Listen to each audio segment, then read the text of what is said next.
Thomas, Monday Morning Critic. Guys, how you doing today? Hi, very well, thank you. And you? Karate Kid 3, good one. Oh, yeah. Yeah, great post. Good job. So I have to say, I'll ask the same question I asked the ladies. If 1923 is just a gorgeous, gorgeous show. One thing that wasn't on my scorecard was the introduction of skiing and pizza to different characters. Yes. If it were your characters that had pizza introduced to them, what would be on it? I have to do it. I mean, I have to ask. Okay. For me, introduction of something. Yeah, because in the there's that skiing episode. Was really which is good. What would it be? Oh my God. Mine would be pepperoni. Just throwing it out. Yeah, mine would be like saucisson. Because he's French. I have to go with something. Oh no, you know what? Camembert. Camembert. He stinks up the whole residential school with his camembert. Fair enough.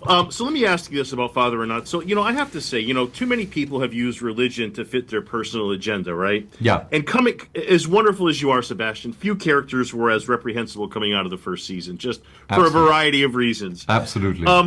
So I'm watching the first couple episodes. I'm like, well, maybe he's not a bad guy. Then at the end of the second, I'm like, no, he's the same guy I thought he was. Is there anything that's salvageable or redeemable about him? Well, for me, there's always something salvageable in a character. I think that, the reprehensible quality of a human being comes from, pain and suffering and abuse, probably. I think that there are some elements that you're going to see in this season that make him slightly redeemable.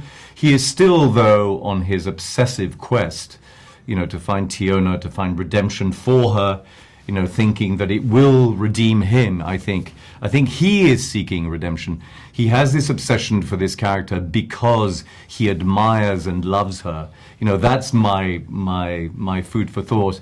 But, also he's traveling with someone who is as reprehensible as he is.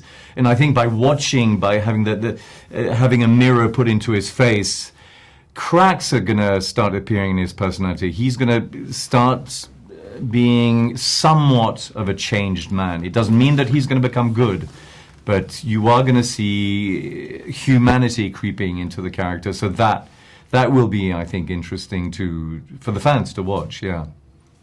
Brian, I will end this. I'll end with you.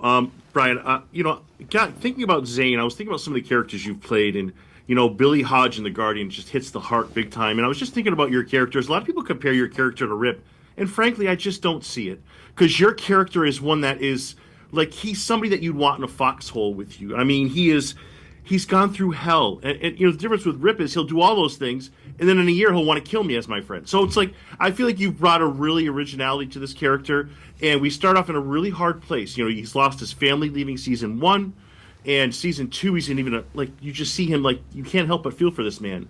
Just talk about your character and the way Zane has evolved and how you see him, Brian. Yeah, I just see him as a really earnest, loyal guy where, I think that the difference between him and Rip, just to touch on that, is that Rip, they have the same job. They just go about it in totally different ways, And, yes.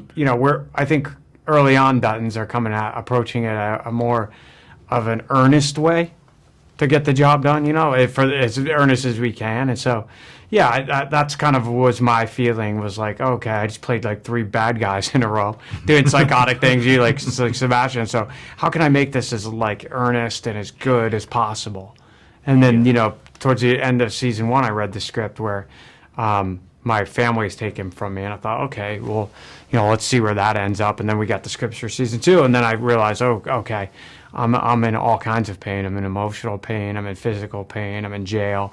And this season's all about how for me, it's about my family and how will I overcome that, but also, how am I still able to assist the Duttons and do my job? And that's pretty simple. Yeah, you're both so terrific, and thank you for this time. I look forward to season 2. Thank you so much. Take care. Bye-bye.